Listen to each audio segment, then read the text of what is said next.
Hello friends, class 8 का NCERT book history अध्याय 4। हम लोग 3 अध्याय तक पढ़ चुके हैं। हम लोग अब चौथा वाला अध्याय पढ़ेंगे जिसमें है आदिवासी दिकू और एक संयुग की कल्पना। क्या है फ्रेंड? आदिवासी दिकू और एक संयुग की कल्पना। ठीक है, देखिए 1895 में यानी 1895 में बिरसा नाम का एक आदमी को झारखंड में छोटा नागपुर के जंगलों और गांव में घूमते देखा गया। लोग कहते थे कि उसके पास कोई चमत्कारी शक्तियां हैं। वह सारी बीमारियां दूर कर सकता था और अनाज की क्या है जो छोटी सी ढेरी है उसको कई गुना बढ़ा देता था। तो हम लोग इस चैप्टर में क्या पढ़ रहे हैं?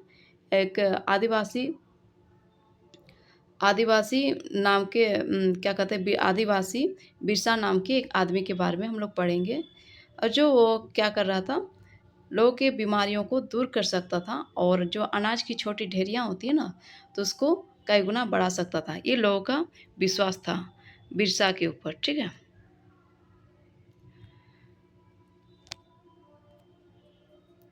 बिरसा ने खुद ये ऐलान कर दिया था कि उसे भगवान ने लोगों की रक्षा और उनको दिकुओं यानी बाहरी लोगों की गुलामी से आज़ाद कराने के लिए भेजा है। कुछ समय के भीतर हजारों लोग बिरसा के पीछे चलने लगे। वे उसे भगवान मानते थे। उन्हें यकीन था कि वो उनकी सारी समस्याएं जो उनकी समस्याएं हैं वो दूर करने आया है। बिरसा का जन्म एक मुंडा परिवार में हुआ था। तो बिरसा का जन्म कहाँ हुआ था? एक मुंडा परिवार में हुआ था। एक जनजाति समूह है जो छोटा नागपुर में रहता है। तो मुंडा जनजाति समूह है जो छोटा नागपुर में रहता है। बिरसा के जो समर्थक हैं, बिरसा के समर्थकों में इलाके के दूसरे आदिवासी जैसे उराव, संथाल संथाल और उराव भी शामिल थे। ये सभी अपने आसपास आ रहे बदलावों और अंग्रेज शासन के कारण पैदा हो रही समस्याओं से बेचैन थे। तो ये क्या था फ्रेंड?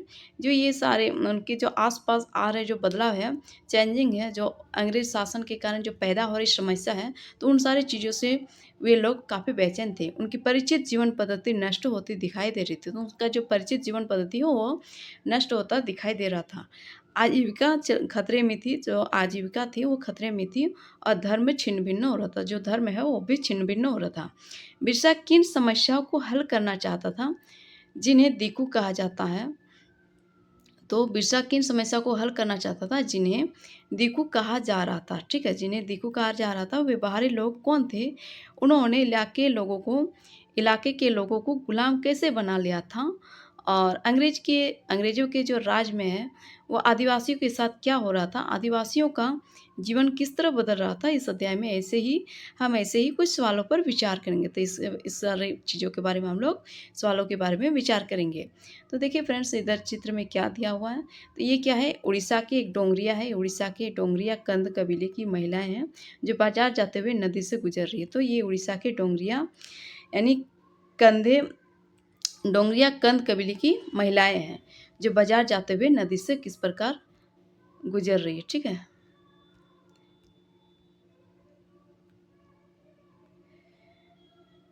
और बिरसा किन समस्याओं को हल करना चाहता था, इन सारी चीज़ों के बारे में हम लोग पढ़ेंगे। पिछले साल आपने तो क्या है? पिछले साल आपने आदिवासी समाजों के बारे में पढ़ा था। यानी क्लास 6 में आदिवासी समाज के बारे में पढ़े थे। और ज़्यादातर कबीले होते हैं उनके रीति रिवाज और रस्में ब्राह्मणों द्वारा निर्धारित रीति रिवाजों और रस्मों से बहुत अलग थी। तो जो ज़्यादातर कबीलों के रीति रिवाज हैं और रस्म ब्राह्मणों द्वारा निर्धारित जो रस्म है, जो ब्राह्मण द्वारा बनाया गया है, निर्धारित किया गया, वो रीति रिवाजों और रस्मों से बहुत अलग थी। इन समाजों में ऐसे गहरे सामाजिक भेद भी नहीं थे जो जाति पर आधारित समाजों में दिखाई देते हैं। एक कबीले के सारे लोग कुटुंब के बंधनों में बंधे होते थे। यानी जो एक कबीला होता है ना, तो उनके सारे लोग, उनके जितने भी मेंबर्स होते हैं वो कुटुंब के बंधनों में बंधे होते थे। लेकिन इसका यह मतलब भी नहीं है कि आदिवासियों के बीच कोई आर्थिक और सामाजिक फर्क नहीं था। तो इसका मतलब यह नहीं कि आदिवासियों के बीच कोई आर्थिक और सामाजिक फर्क नहीं था। अब देखेंगे जनजाति समूह किस तरह जीते थे। तो जनजाति समूह किस प्रकार से जीते थे? 19वीं सदी तक देश के विभिन्न भागों में आदिवासी तरह तरह की गतिविधियों में सक्रिय थे। तो जो 19वीं सदी है ना, उस टाइम पर देश के विभिन्न भागों में आदिवासी तरह तरह की जो गतिविधियां हैं उसमें सक्रिय थे। झूम खेती करते थे, वो लोग क्या करते थे, झूम खेती करते थे। उनमें से कुछ समुदाय झूम खेती करते थे। झूम खेती घुमंतू खेती को कहा जाता था। तो जो झूम खेती है ना, तो घुमंतू खेती को ही झूम खेती कहा जाता है, ठीक है। इस तरह की खेती अधिकांशतः जंगलों में छोटे छोटे भूखंडों पर की जाती है। तो ऐसा जो खेती है ना, तो अधिकांश क्या होता है, प्रायः क्या होता था, जो छोटा छोटा भूखंड होता है, भूमि के खंड होता है, ज़मीन होता है, उस पर की जाती थी। ये लोग ज़मीन तक धूप लाने के लिए पेड़ों के ऊपरी हिस्से काट देते थे। ये लोग क्या होता है, जो पेड़ होता है ना, तो जो पेड़ का पत्तियाँ सब है, तो ऊपरी हिस्सा है, ये पेड़ का ऊपरी हिस्सा है, तो इन सारे पत्तों को काट देते थे, डाल को काट देते थे, ताकि जो धूप है वो ज़मीन तक आ सके आसानी से। और जो ज़मीन पर उगी घास-फूस है, तो उसको जलाकर साफ कर देती थी। इसके बाद वे घास-फूस के जलने पर पैदा हुई राख को क्या करते थे, खाली ज़मीन पर, जो ज़मीन बचा हुआ था ना, उस पर इस तरह से छिड़क देते थे। ठीक है? इस राख में क्या होता था, पोटाश होती थी, जिससे मिट्टी क्या हो जाती थी, उपजाऊ हो जाती थी। फ्रेंड, क्या होता था, जो राख छिड़का जाता था ना, तो उस राख में क्या होता था, पोटाश होता था, जिससे मिट्टी क्या हो जाती थी, उपजाऊ हो जाती थी। वे कुल्हाड़ों से पेड़ों को काटते थे और कुदालों से जमीन की ऊपरी सतह खुरच देते थे। तो क्या होता है, जो कुल्हाड़ी होता है ना, कुल्हाड़ी, ठीक है, तो इससे क्या करते थे, पेड़ को काटते थे। और जो कुदाल होता है, इससे क्या करते थे, इससे क्या करते थे, ऊपरी जो ज़मीन का ऊपरी सतह है, जब ज़मीन का ऊपरी सतह है, उसको क्या करते थे, खुरच देते थे। वे खेतों को जोतते और बीज रोपने की बजाय उन्हें क्या करते थे, उन्हें बस में बजाय उनको क्या करते, बस खेत में बिखेर देते थे। तो उसको बीज रोपने के इस तरह बीज रोपने के बजाय उसको क्या करते थे, खेत में बिखर देते थे, इस प्रकार से बिखर देते थे, ठीक है। और जब एक बार फसल तैयार हो जाती थी, तो उसे काटकर वे यानी दूसरी जगह के लिए चल पड़ते थे। अगर एक बार फसल हो गया, तो फिर उसको काट करके दूसरा जगह पर चल पड़ते थे, जहाँ से उन्होंने अभी फसल काटी थी, वो जगह कई साल तक परती पड़ी रहती थी। जहाँ से फसल हुआ, उसको काट दिया, फिर दूसरा जगह चला गया। इसके बाद जो जगह पर फसल उगाया था, वहाँ पर कई साल तक खाली ही पड़ा रहता था, यानी परती ही पड़ी रहती थी, ठीक है।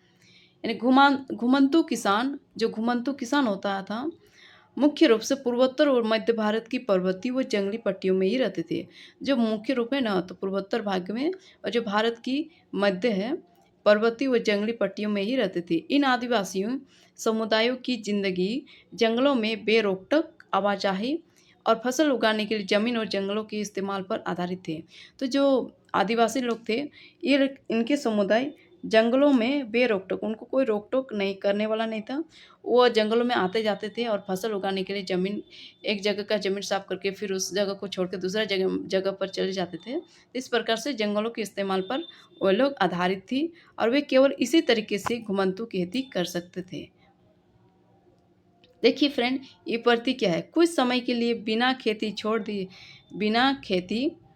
छोड़ दी जाने वाली ज़मीन, ताकि उसकी मिट्टी दोबारा उपजाऊ हो जाए।